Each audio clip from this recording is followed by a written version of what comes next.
Le musée Fort Worth d'art moderne a été conçu par Tadao Ando au Texas, aux États-Unis. S'il reçoit la commande en 1993, le musée n'ouvre ses portes qu'en 2002. Il abrite plus de 2600 œuvres d'art international moderne et contemporain dans ses 53 000 pieds carrés d'espace de galerie, donc environ 4 924 mètres carrés. Le bâtiment se situe dans une parcelle d'environ 1,5 hectare et repose sur un plan d'eau. En effet, un bassin d'eau longe le musée. Le musée est composé de 5 pavillons à toit plat, parallèles les uns aux autres. Chacun d'eux possède une structure double membrane, de béton et de verre.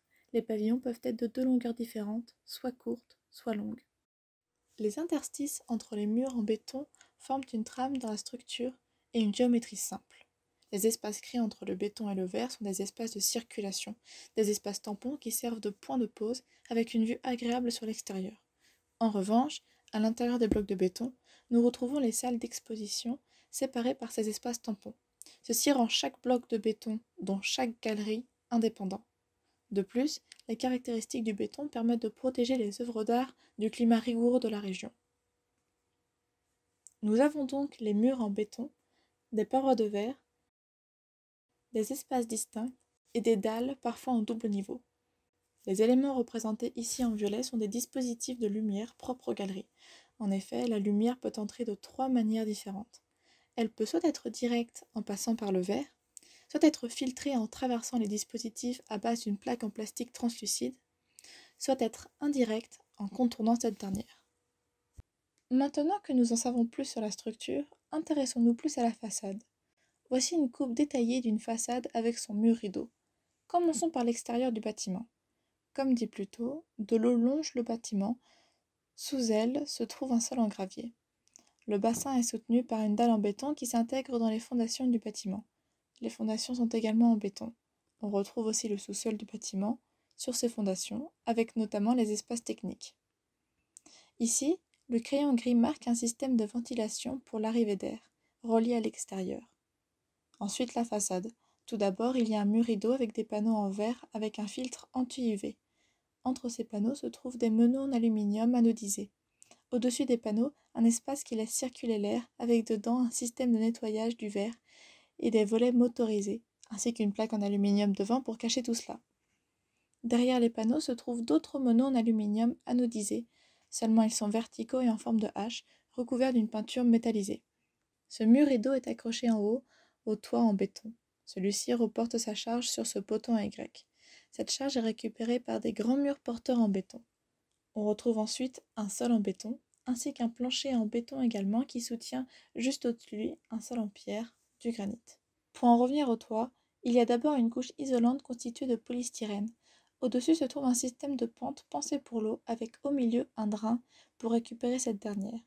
Encore au-dessus, une dernière couche de bitume pour l'étanchéité du bâtiment. Pour l'étanchéité, il y a aussi au niveau de l'extrémité du toit un solin en acier inoxydable.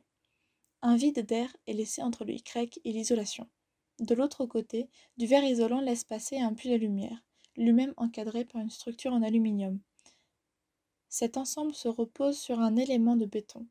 La lumière éclaire jusque dans les salles d'exposition. Cet élément repassé en jaune est une plaque de plastique translucide montée sur un cadre en aluminium. Celle-ci fait circuler la lumière.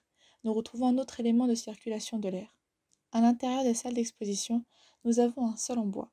À l'étage, le sol repose sur une dalle en béton. Cette dernière soutient aussi le plafond du rez-de-chaussée en gypse. Les murs sont également recouverts de panneaux de gypse. Le musée Fort Worth a d'autres particularités. Dans le schéma précédent, nous n'avons qu'un léger débord de toit. Pourtant, de l'autre côté des pavillons se trouve un débord de toit beaucoup plus long. Pour le maintien de la structure, des poteaux en Y soutiennent les toits. Ce sont les poteaux que nous voyons sur ce dessin. Ils sont en béton. Intéressons-nous à la structure interne.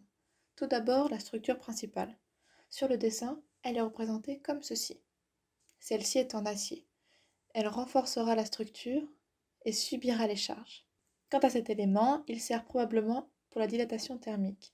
Ensuite, la structure d'assemblage. Mais avant, décomposons le poteau.